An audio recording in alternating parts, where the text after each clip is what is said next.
Hey folks, what's going on? It is Monday, July 2nd, 2012. Hope everyone had a great Monday and a great weekend. I hope you guys have a really safe and peaceful week.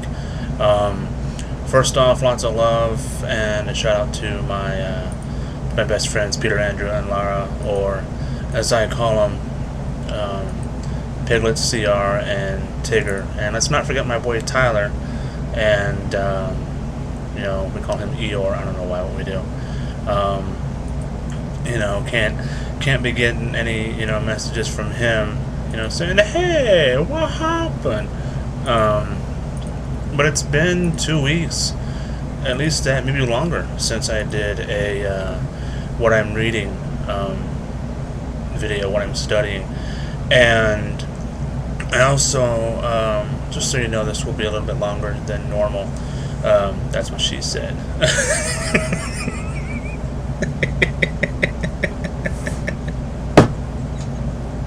Oh God, I missed that. Um, but it's been quite a while, so I thought I would just share with you some of the things that I'm looking at. Um, First things first, I'm going to we'll just do this one for last, so I'll spend some time on that. This one is a collection of essays compiled by Michael Pye, Pye, and I saw this on the shelf, and I thought, this actually looks really good. It's called Lost Civilizations: A Secrets of the Past, is what it's called, and it has essays by Frank Joseph, Philip Coppens, and this guy I greatly admire, Eric von Daniken, who wrote Chariots of the Gods. And in the back, they talk about some of his other books that he has, that I have read, actually. This one is Odyssey of the Gods. This one is Twilight of the Gods. And this one I just finished recently, called History is Wrong. And I don't know why they say Hidden is Wrong. Misprint. But that one, it just talks about the Voinovich manuscripts and everything in that book. This one, it's a collection of essays, written by different authors, and just Civilizations talks about Gilgamesh, talks about Atlantis and Lemuria, and what I found interesting was before I read this, they think they found where Atlantis is, and I think they said that it was off the coast of Europe. I think they said it was off the coast of Europe, and I just thought that was really cool. Off, just in the ocean next to Spain. And I look at it this way: I figure if they can find the God particle at the Higgs boson, they can find Atlantis. That's a great story today. Absolutely fantastic story. A lot of people freak out about, the Higgs boson, finding the God particle, finding what was there at the very beginning of the universe. I find it interesting, and I can use the faith that I have and look at that and say, now this is really cool. Some people, the evangelicals, they freak out at science. I look at science and think, no, this is kind of cool. What can I learn from this? Same with this one, Lost Civilizations, Secrets of the Past. I really look forward to the Eric von Daniken essay on time travel and the possibilities. This one is a book by Jim Marrs. I have another one of his too. This one's called The Terror Conspiracy Revisited, talking about 9/11. And the part where I'm at now is he goes through the timeline of the events, and then there's one question here where I stopped at it last night because I was kind of doing one of these, so we can't be doing that. But it had one question in here: who authorized the Bin Laden evacuation? And then there's one question: did war games aid the terrorists? And on the morning of September 11th, they actually had war games where it was a drill to have this scenario where two planes were hijacked and crashed into the World Trade Center, like a preparation thing. Who knew? It's just really interesting, But Jim Marrs does some great stuff. I have his other book right down here. Excuse me.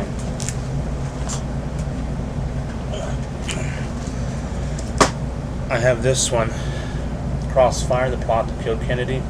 This one I looked for a very long time. This is my own personal copy, so I can take my sweet time with it. This one goes into Kennedy and the conspiracy and all of that. He breaks it all down. This is his first book that he wrote.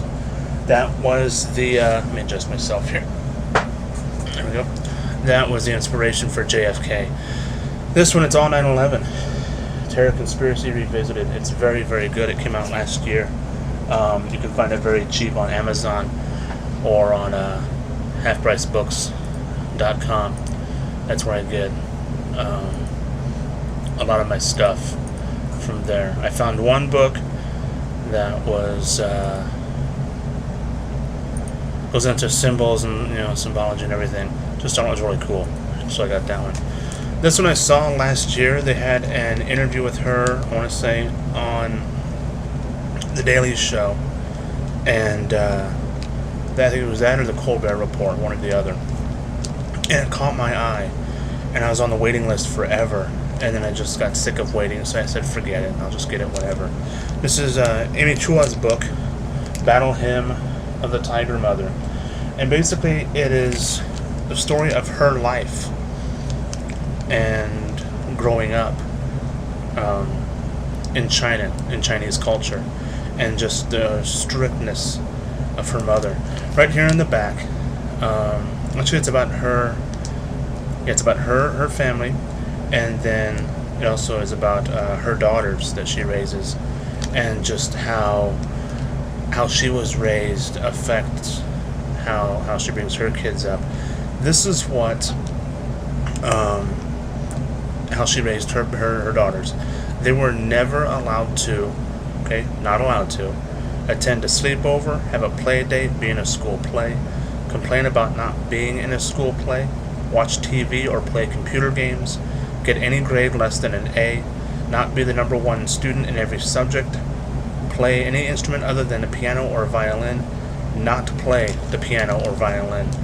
And it's kind of a clash of cultures, how she was raised in China, and then how Western culture affected her as well when she grew up and moved here, and how her 13-year-old daughter kind of politely said, hey mom, chill out, there's more to life than just having a set regimen of, ba ba ba ba ba ba, that we have to do.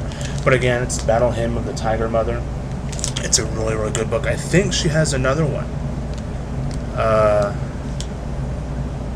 I'm trying to think what the name of that one is, but there's another one that she wrote that's in kind of the same vein. But again, it looked really, really good. So this one I'll definitely read and enjoy. This one's by Alan Beadle. Called False Economy, a surprising economic history of the world. And I'm just really, I get away from the conspiracy stuff, FEMA camp and NDAA and all that good, wonderful, tinfoil stuff, to things I can actually see. And I can see the economy. I can see where the economy goes. I can look at what's happening now and not only predict, but kind of see where it could possibly be headed. You had experts say this last week that by November, gas could be down to $2.50 a gallon. Whether it's a political strategy, whether it's just because it's an election year, who knows? But if that does happen, a lot of people will be very, very happy. But again, this is a false economy, and it just talks about how when the Federal Reserve was created in 1913, from that moment on, money wasn't backed by gold. Money was backed by nothing. It just existed. And that's kind of what this book talks about, how world currency isn't really backed by anything anymore. Because in Europe and Asia, they're under the control of the IMF, International Monetary Fund, and the World Bank. And in Europe, they are controlled by the euro, which is on the verge of collapse. And in the U.S., we're controlled by the IMF, the World Bank, and the Federal Reserve. And as soon as, I want to say it was Nixon, I think it was Nixon, I could be wrong, but when he got us off the gold standard, I don't know if it was one of the presidents, took us off the gold standard, that was when the Fed said, okay, well, we can just print as much money as we want. Yeah, it'll lose value, and yeah, it'll take more money to, to buy things, but it's okay because we know what's best for you, that kind of a thing. Again, one more, hang on. Speaking of the Federal Reserve, this book, get a copy of it. Find one. You can get one for $3 at halfpricebooks.com, also on Amazon if you buy it used. G. Edward Griffin's Creature from Jekyll Island. I've talked about this one a lot. This one is very, very important to have. If you want to know what the economy is doing, if you want to know what caused the economy to become the way that it is now, if you want to know the history of the economy from 1913 on, get this book, Creature from Jekyll Island. Find the most recent version that you can. This one I have here is a 4th edition, so it goes into the Bush bailouts, it goes into the Obama bailouts. In 2009, I think, when he got elected, and it just goes through all of the history. Again, this one is really, really good. Find the latest edition you can find. Trust me, you will not be disappointed. This is another Jim Marrs book called The $1 Trillion Conspiracy. I've read this a lot, but this time I'm going to write down notes and things. The first section talks about all the economic crash that happened in 2008. There's a section on Big Pharma. There is talking about fluoride in the water, aspartame, how education's being dumbed down, how we can't compete with other countries. It talks about, the media not reporting the news, just what they want you to hear. Then it goes into a thing called audit the Fed. How once you audit the Fed, and if you get rid of the Fed, then the problems that we have in this country, will they'll remedy themselves. But this again is The $1 Trillion Conspiracy by Jim Marrs. This is his 3rd book. Crossfire is the first one. I want to say Rule by Secrecy is the 2nd one. This is the 3rd one, and the 4th one he wrote is The Terror Conspiracy. This is by John Mundy. This coincides with the next book after this one. This one's Living A Course of Miracles. It talks about the book A Course of Miracles, and it just kind of breaks it down and helps you understand it a little bit better. It's not a very long, not a very big book, so it shouldn't take very long. But that's that one, and that coincides with this one. This is called A Course in Miracles. It's been around for years. This has the text, the workbook for students, and it just really, really caught my eye once. I was reading a book by Dr. Wayne Dyer several years ago called The Power of Intention. I have that on my bookshelves, and one of 6 that are full.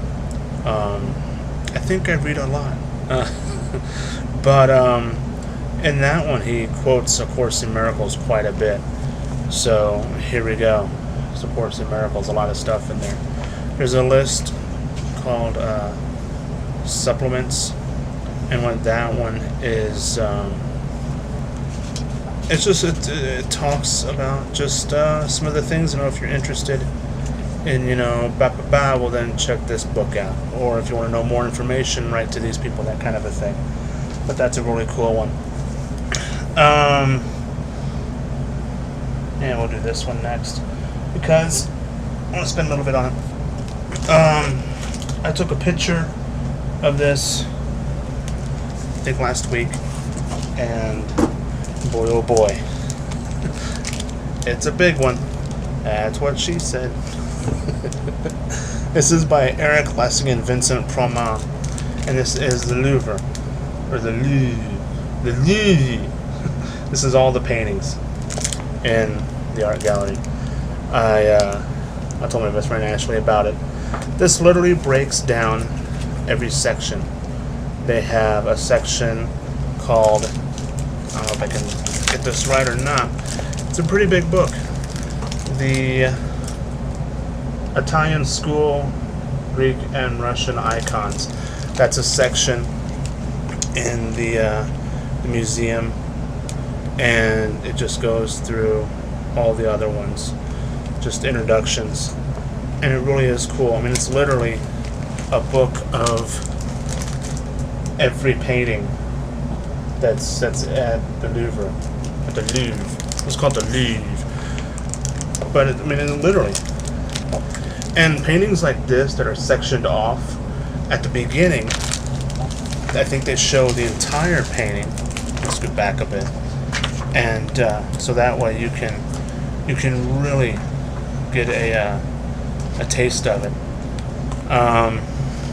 Where's one? There's one that I saw yesterday. I was just nosing through this, and it blew me away. Let me see if I can find it. I mean, it really is great. Come on. I just saw it. This was last night. They have everyone in here. Rembrandt's in here. Obviously, they're all in here. You know, anything that's in the Louvre. But here is... Come on, where is it? I know I just saw this. Hang on a sec. Just while I'm looking. I'm a really big fan of art. I love looking at art. And when we have an art gallery here near me, and it's free, and you know, I've really been meaning to go back to it. I really enjoy it. I think I found it. Let's see. I think I did. Here we go. This is by Lucas van Valkenbro. This came out in 1594. This is his painting. I don't know if you can see it very well. Here we go. Tower of Babel. What did it say? 1534? 1594. He painted this. And it's still around to this day. And that blows me away. That's why I love art. But this book is ridiculously big. It's printed by Black Dog Publishers. And literally it is 3,022 pieces of art that are in this book, and it's over 700 pages of just artwork, different artists, Rembrandt, Da Vinci, just some great people, great artists. I absolutely love it. Getting into some movies, some miniseries that I'm going to be watching just lately. I quit watching the news altogether, and I'm trying to find things. Sorry, my eye itches. Trying to find things that not really waste my time, but things I can enjoy and laugh at. Speaking of laughing, this is the entire Three Stooges collection. 1, 2, 3, 4, 5, 6, and 7. This is all of them. You have Curly and Shemp, and I think the last ones you even have, I think it's just Shemp.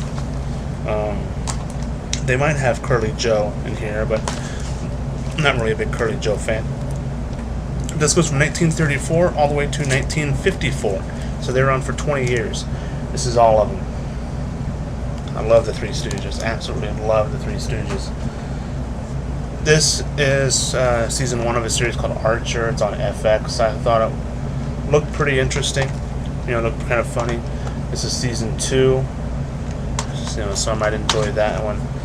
I'm gonna start doing Buffy again, since Netflix is kind of a pain in the butt sometimes. That's season 2, and here's season 3. The library thankfully has all 7 seasons, so you know I'll get those. Season 1 of a great show, Upstairs Downstairs. It was on the BBC in the 1970s, and just really cool, you know, really cool. There is one that is filmed in black and white that wasn't shown in the U.S. But again, it's just a really great show. The first episode I saw on Netflix blew me away, and just looked really, really good. So again, it's Upstairs, Downstairs. I think Netflix has that, but they only have the first series. Same with Downton Abbey, they only have the first series, but it's really great. This has John Hurt in it, who also was in 1984, that great movie. This is called I, Claudius, and it goes into like Caligula, ancient Rome. This one also has Patrick Stewart in it. You know, Jean-Luc Picard. I don't know why he sounds like Sean Connery, but you know, you screwed it up, dumbass. But again, this is I, Claudius, and it's old. It's the 35th anniversary, and it should be really good. This is the second season of the BBC series Merlin. I'm gonna try and get the first one, and this is season 3. And again, BBC. This is season 1 of their show Robin Hood. That color is horrible, but it looked really good, so I picked that up. And then lastly, the book that I started today, and it'll probably be the one that I read now, Jesse Ventura's new book, Democrips and Republicans, and how political parties are an absolute joke. And if you vote for one or the other, you're basically endorsing the way that the political system is run in this country. And he urges people to vote third party, and that's just what I plan on doing. You know, one party's no different than the other one, they're all the same. But again, it's his new book, Democrips and Republicans, and I'm surprised I was able to get this one fairly quickly. As soon as I found out it was out, you know, I kind of went, you know, and typed it in, and I was number 1 on the list, so I kind of going, well, this has never happened, you know. Usually I'm on like 300, 400. But again, it's his new book, him and Dick Russell, Democrips and Republicans. So as you can see, I have a lot of reading to do, but it's all good because I have the time to do it. And you know, why spend all day watching, you know, TV shows that I, you know, more than likely won't learn from, when I can educate myself. But there we go. That is what I'm reading this week, what I'm looking at, what I'm enjoying, and I'll see you next week. Thanks for watching.